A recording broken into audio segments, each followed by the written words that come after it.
सुप्रभात प्यारे बच्चों। कक्षा +2 का हमारा ज्योग्राफी का लेसन चला हुआ था मानव विकास।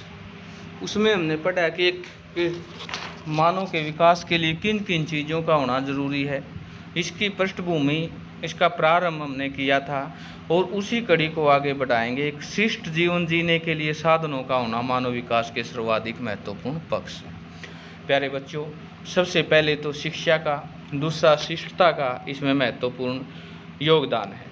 अतः संसाधनों तक पहुंच, स्वास्थ्य एवं शिक्षा मानव विकास के केंद्र बिंदु हैं। इन पक्षों में से प्रत्येक के मापन के लिए उपयुक्त सूचकों का विकास किया गया है।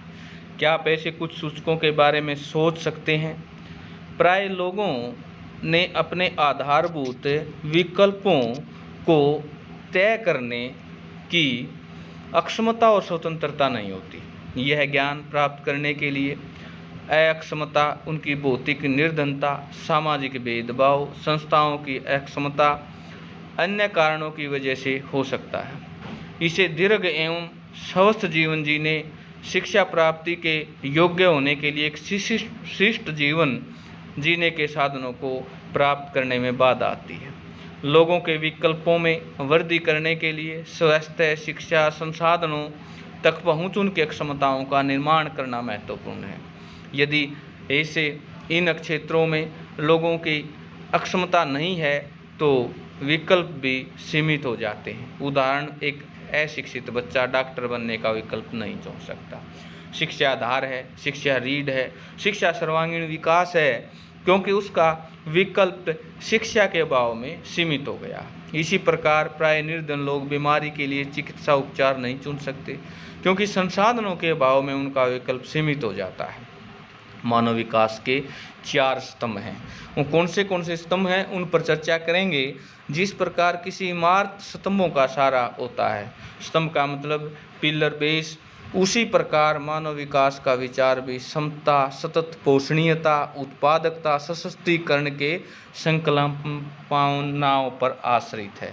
तो प्यारे बच्चों, ये बुक की लैंग्वेज के अनुसार क्या क्या चीज़ें हैं? समता, सतत पोषणीयता और उत्पादकता और सशक्तिकरण। समता का आशय प्रत्येक व्यक्ति को उपलब्ध अवसरों में समान पहुंच की व्यवस्था करना, यानी शिक्षा सबके लिए होनी चाहिए। लोगों को उपलब्ध अवसर लिंग, प्रजाति, आय, भारत के संदर्भ में जाति के भेदभाव के विचार के बिना समान होना चाहिए। यद्यपि ऐसा ज़्यादातर तो नहीं होता, फिर भी लगभग प्रत्येक समाज गठित होता है। उदाहरण के तौर पर किसी भी देश में यह जानना रुचिकर होता है कि विद्यालय में विरत अधिकांश छात्र किस वर्ग के हैं। तब ऐसी घटनाओं के पीछे कारणों का पता लगना चाहिए। भारत में स्त्रियों को सामाजिक एवं आर्थिक दृष्टि से पिछड़े हुए वर्गों के व्यक्ति बड़ी संख्या में विद्यालय के विरत होते हैं। इससे पता चलता है कि शिक्षा तक पहुंच न होना किस प्रकार इन वर्गों के विकल्पों को सीमित करता है। निर्वहन का अर्थ है अवसरों की उपलब्धता, निरंतरता, सतत पोषणीय मानव विकास के लिए आवश्यक है कि प्रत्येक पीढ़ी को समान अवसर मिले। समस्त पर्यावरणीय, वित्तीय एवं मानव संसाधनों का उपयोग भविष्य को ध्यान में रखकर करना चाहिए। इन संसाधनों में से किसी भी एक का दुरुपयोग भावी पीढ़ियों के अवसरों को कम करेगा। बालिकाओं का विद्यालय भेजा जाना एक अच्छा उदाहरण है। यदि एक समुदाय अपनी बालिकाओं को विद्यालय में भेजने के महत्व पर जोर नहीं देता तो युवा होने पर इन स्त्रियों के लिए अनेक अवसर समाप्त हो जाएंगे।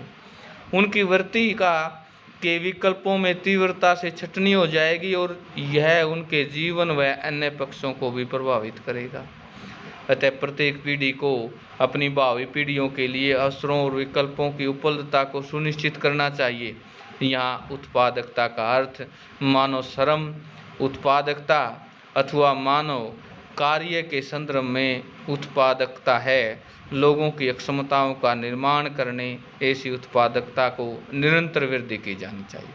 अतः जन समुदाय और राष्ट्रीयों की वास्तविक धन होते हैं। इस प्रकार उनके ज्ञान को बढ़ाने में प्रयास अथवा उन्हें बेहतर चिकित्सा सुविधाएं उपलब्ध कराने में उनकी कार्यक्षमता बेहतर होगी।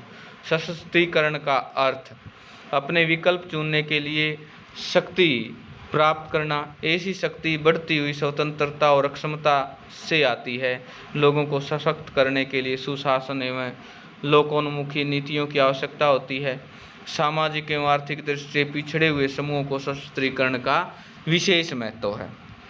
तो प्यारे बच्चों, आज के लिए जो हमारा टॉपिक है वो ये है कि मानव विकास के जो 4 स्तंभों कौन कौन से हैं, समता, सतत पोषणीयता, उत्पादकता, सशक्तिकरण की संकल्पनाओं पर आश्रित इन चारों पॉइंटों को विस्तार पूर्वक अपनी नोटबुक में लिखना है और उनको याद करना है, ताकि इनको हम जब भी परीक्षा में आए या जीवन में काम आने योग्य ये चीज़ें हैं, इनको हम अच्छे ढंग से डिफाइन एक्सप्लेन कर सकें। आशा ये सारी चीज़ें आपको समझ में आ रही होंगी। आज के लिए इतना ही, धन्यवाद।